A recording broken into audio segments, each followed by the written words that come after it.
자, 오랜만에 거꾸로 영상을 시작하도록 하겠습니다. 4단원이고요. 비와 비율. 오늘의 학습 문제는 이제 비율을 알 수 있어요인데, 지금까지 우리는 비와 비율 중에서 무엇에 대해서 공부를 했냐면 비에 대해서 공부를 했죠. 오늘은 최윤성과 김태웅이 고객님으로 앉아 있습니다. 자, 먼저 최윤성 엄마 전화 왔어. 첫 시간에는 두 수를 비교하는 방법을 공부했었습니다. 두 수를 비교하는 방법에는 크게 두 가지가 있었는데요. 첫 번째는 뭐였죠? 태용아, 첫 번째 뭐였어? 두 수를 비교할 때. 두 수를 어떻게 한다? 그렇지. 나누기. 뺄셈이고, 두 번째는 나누기. 그렇지. 나눗셈을 아니 천재. 나눗셈을 사용해서 비교를 했습니다. 근데 우리가 뺄셈하고 나눗셈 중에 뭘 선택하기로 했지? 나눗셈. 그렇지. 나눗셈을 우리가 선택하기로 했었죠. 이유는? 나눗셈이 쉬워서. 더 쉬워서? 편하고 빠르고. 쉽고 편하고 빠르다고. 그러면 왜 뺄셈을 먼저 배워? 그거는 원래 기본의 자체를 알기 위해서. 아니지. 뺄셈이랑 나눗셈을 비교하면 뺄셈이 더 쉬운데 B에서는 나눗셈을 선택한 이유가 뭐였어? 최윤성이 방금 말했습니다. 나눗셈을 했을 때는 두 수를 비교한 값이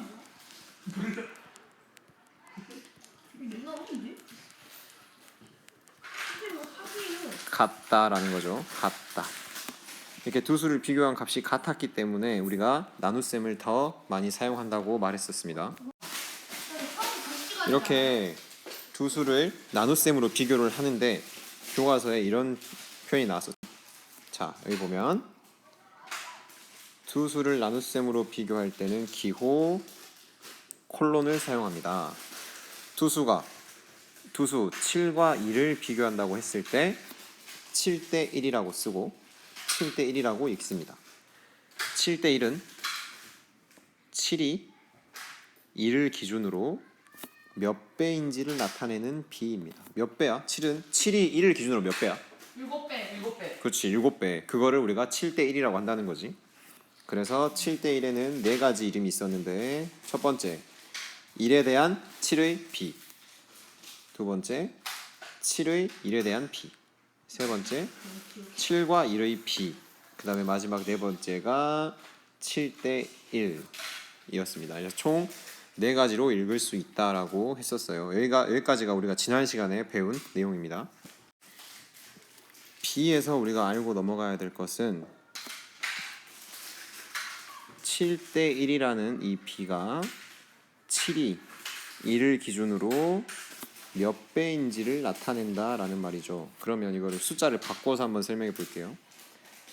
4대 2라는 B가 있어요. 그럼 이거는 뭐가 뭐를 기준으로? 앞에 있는 수죠. 4가 2를 기준으로 몇 배인지를 나타낸다는 거죠. 몇 배인가? 몇 배죠? 4는 2를 기준으로 몇 배지 얘들아? 2배. 2배. 그렇지. 답은 2배야. 제가 맞추니까 제 이름도 불러주세요. 태용아 고마워. 자, 그 다음 1번. 2번은 9대 3이라는 B가 있어. 그럼 이거는 9가 3을 기준으로 몇 배일까요? 3배. 그렇죠. 기준으로 3배다, 3배이다라는, 윤성이 아까 계속 얘기했어.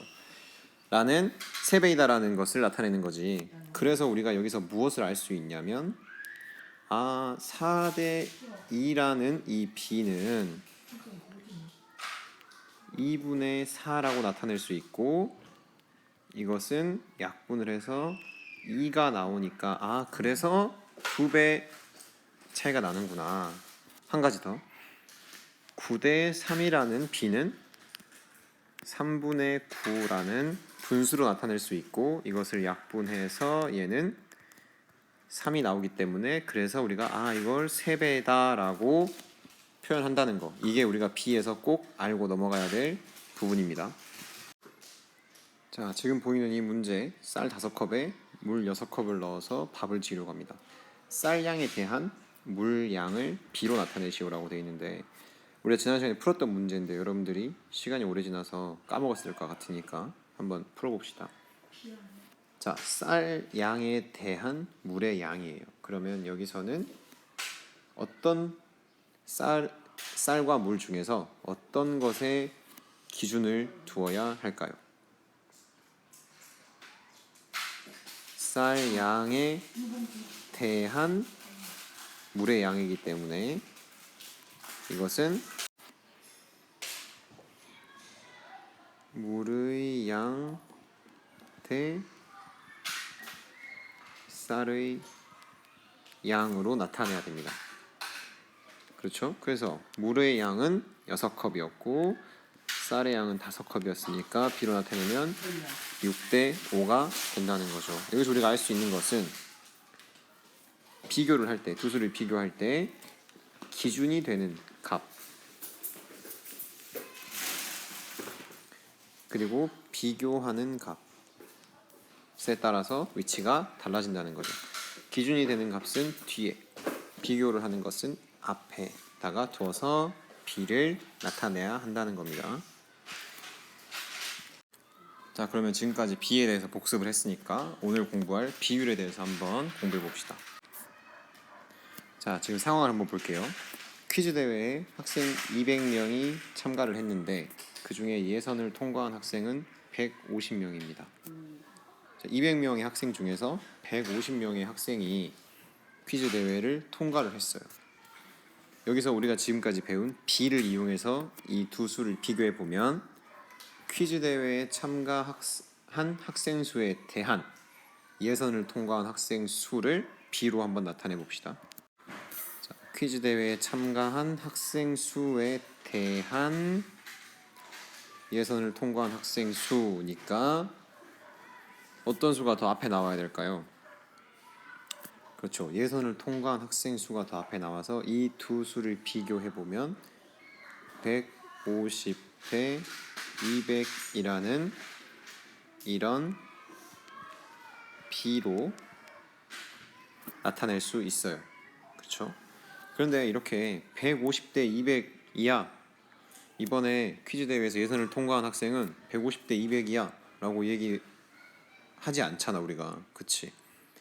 우리는 숫자 하나를 이용해서 얘기를 해요. 예를 들어서 100명 중에 50명이 통과했다 하면 50명이 통과했어. 100명 중에 50명이니까 반이 통과했어. 절반이 통과했어. 이런 식으로 얘기를 하잖아. 그렇게 이런 B를 하나의 숫자로 나타낸 것을 그게 바로 비율이라고 합니다. 비율. 그런데 이렇게 하나의 숫자로 나타내기 위해서 우리가 앞전에 두 수를 비교할 때 뺄셈과 나눗셈이 있었는데 그 중에서 뭘 사용한다? 나눗셈을 사용한다. 그래서 이 B에 나와 있는 두 수를 나누어 보는 겁니다. 이렇게 150 나누기 200은 분수로 나타낼 수 있죠. 이렇게 이것을 약분하면 4분의 3이 되고 그래서 이것은 4분의 3이라고 나타낼 수도 있고 또 100분의 75가 돼서 소수로 0.75라고 나타낼 수도 있다는 거죠. 그래서 이렇게 비율이 4분의 3 혹은 0.75라고 나오면 어떻게 말할 수 있을까? 퀴즈 대회에 참가한 학생 중에 예선을 통과한 학생은 0.75야. 비율은 0.75야. 혹은 비율이 4분의 3이야 라고 말할 수 있는 겁니다. 그래서 여러분 교과서에 나와 있는 이 정리를 보면 B 150대 200에서 기호 왼쪽에 있는 것은 비교하는 양이고 오른쪽에 있는 것은 기준양입니다. 비교하는 양을 기준양으로 나눈 값을 우리가 B의 값 혹은 비율이라고 합니다. 그죠? 그러니까 비율은 B에서 이렇게 두 수의 B에서 왼쪽에 있는 앞에 있는 비교하는 양과 오른쪽에 있는 기준량을 나눈 거라는 거지. 요렇게. 비율에 대해서 이렇게 우리가 공부를 해봤는데요. 다음 수업 시간에 교과서에 있는 문제를 풀면서 비율의 개념을 좀 더 정확히 알아보도록 하겠습니다.